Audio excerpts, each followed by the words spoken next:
नमस्कार दोस्तों, कैसे हैं आप लोग। मैं बहुत अच्छा हूँ। और दोस्तों आज मैं बात करूँगा कि कम्युनिकेशन स्किल्स पे बात करूँगा। कम्युनिकेशन स्किल्स को कैसे इंप्रूव किया जाए, कम्युनिकेशन स्किल्स पे क्या क्या चीज़ें हमें उनके इफेक्ट्स के बारे में जानना चाहिए। और कम्युनिकेशन स्किल्स अगर किसी की अच्छी नहीं होती है, भले ही उसका नॉलेज बहुत अच्छी होती है, पर उसकी अगर कम्युनिकेशन स्किल अच्छी नहीं होती है तो वो बंदा बहुत अच्छा लाइफ में नॉलेज रखने के बाद भी अच्छा नहीं कर पाता है। तो वही चीज़ मैं आपसे बोलने वाला हूँ दोस्तों। और हमें ये चीज़ हमेशा ध्यान रखनी चाहिए कि कम्युनिकेशन स्किल्स जो होती है ना, वो लाइफ में बहुत ज़रूरी होती है। अगर कम्युनिकेशन स्किल आपकी अच्छी होती है तो आप अपनी लाइफ में जो इम्पैक्ट डाल सकते हैं, जो गेन कर सकते हैं, जो अचीव कर सकते हैं, वो काफ़ी हद तक आपको कंट्रोलेबल हो जाता है, आपके कंट्रोल में आ जाता है, आपको ईजिली भी अवेलेबल हो जाता है। राइट, मतलब कहने वाला यही है कि सामने वाला आपकी बात को ईजिली समझ सकता है। अगर आप बात करने का तरीका नहीं जानते हैं, आपको नहीं पता कि किस तरह से हमें बात करनी चाहिए, आपको नहीं पता अगर हमें किस तरह से बोलना चाहिए, कब कहाँ रुकना चाहिए, कब कहाँ बोलना चाहिए, तो वही मैं आज आपको बताने वाला हूँ मेरे दोस्तों।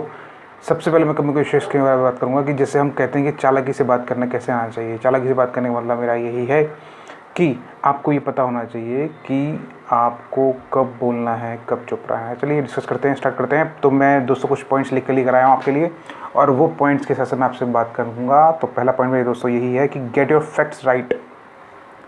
गेट योर फैक्ट्स राइट्स का मतलब मेरे दोस्तों यही हुआ कि अगर आपको ये पता नहीं है कि किस विषय में आपको कोई नॉलेज नहीं है, सपोज़ किसी को टॉपिक पे डिस्कशन हो रहा है, आप 4 लोग दोस्त में बैठे हुए हैं, आपस में बैठे हुए हैं, और आपको ये पता ही नहीं है कि मतलब उसके विषय में नॉलेज नहीं है, आपको उस विषय के उस टॉपिक के फैक्ट्स के बारे में आपको पता नहीं है, तो आप बिल्कुल ना बोलें, आप चुप रहिए, सुनिए। क्योंकि अगर आप गलत इन्फॉर्मेशन देंगे और आप गलत इन्फॉर्मेशन के साथ साथ एरर क्रिएट करेंगे तो सामने वाले पर आपकी इमेज ख़राब पड़ेगी, और उस ख़राब इमेज से आपका इमेज ख़राब होने पर आपके इम्पैक्ट्स गलत पड़ सकते हैं।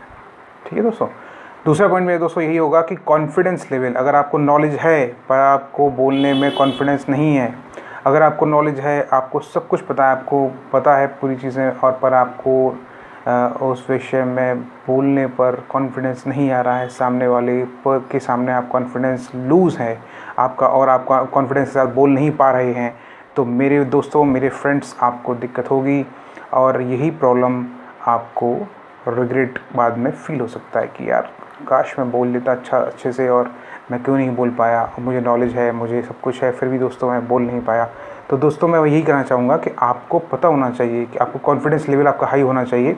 आपको नॉलेज के साथ साथ आपका कॉन्फिडेंस लेवल भी हाई होना चाहिए। राइट दोस्तों, मेरा तीसरा पॉइंट यही होगा कि शब्दों का इस्तेमाल करना सही से आना चाहिए। आपको पता होना चाहिए मुझे कब किसके सामने किस तरह के शब्दों का इस्तेमाल करना है। अगर आप सपोज़ कीजिए बच्चों के सामने आप डिफ़िकल्ट वर्ड्स का इस्तेमाल करेंगे और डिफ़िकल्ट वर्ड्स के साथ आप बोलने की कोशिश करेंगे, तो डेफिनेटली बच्चे आपकी बात को नहीं समझ पाएंगे।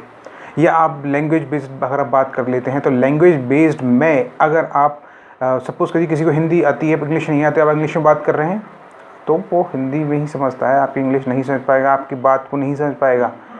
तो दोस्तों मेरी बात वही है, शब्दों के आपको खेल आना चाहिए। आपको कब किन शब्दों के साथ बात करनी है, किस शब्दों को कब बोलना है, किन शब्दों के साथ इस्तेमाल करना है, आपको ये पता होना चाहिए। अगर आपको ये पता होता है डेफिनेटली, तो आपकी बात, आपका प्रेजेंटेशन अच्छा होता है, ऑब्वियस है। ठीक है दोस्तों। चौथा पॉइंट मेरे दोस्तों, फोर्थ पॉइंट जो मैं लेकर आया हूँ, फोर्थ पॉइंट जो दोस्तों मैं लेकर आया हूँ वो यही है कि you have right knowledge of pause. आपको पता होना चाहिए कि आपको कब बोलते बोलते चुप हो जाना है, और आपको ये पता होना चाहिए कि कब मुझे अपनी बात को पॉज देना है, कब सामने वाली बात को सुनना भी है, कब अपनी बात को बोलते बोलते पॉज देना है। तो डेफिनेटली मेरे दोस्तों आपको ये चीज़ पता होनी चाहिए। दोस्तों पाँचवा जो पॉइंट मैं बोलने वाला हूँ वो यही होगा कि बोलना किस अंदाज में है। सपोज़ कीजिए आपको बहुत पोलाइटली बात करनी है, लेकिन आप पोलाइटली बात नहीं कर रहे, आपके वॉइस का जो एसेंट आ रहा है बहुत तेज़ निकल के आ रहा है, तो आपकी पोलाइटनेस शो नहीं होगी। सब ठीक है, तो आपको अंदाज़ पता होना चाहिए। आपको पता होना चाहिए कि मुझे कहाँ स्ट्रिक्टली बात करनी है, कहाँ मुझे पोलाइटली बात करनी है, कहाँ मुझे अपनी बात को दम से बोलना है, ताकत से बोलना है, कहाँ मुझे बहुत धीमे से बोलना है। आपकी वॉइस, आपका एसेंट क्लियर होना चाहिए दोस्तों।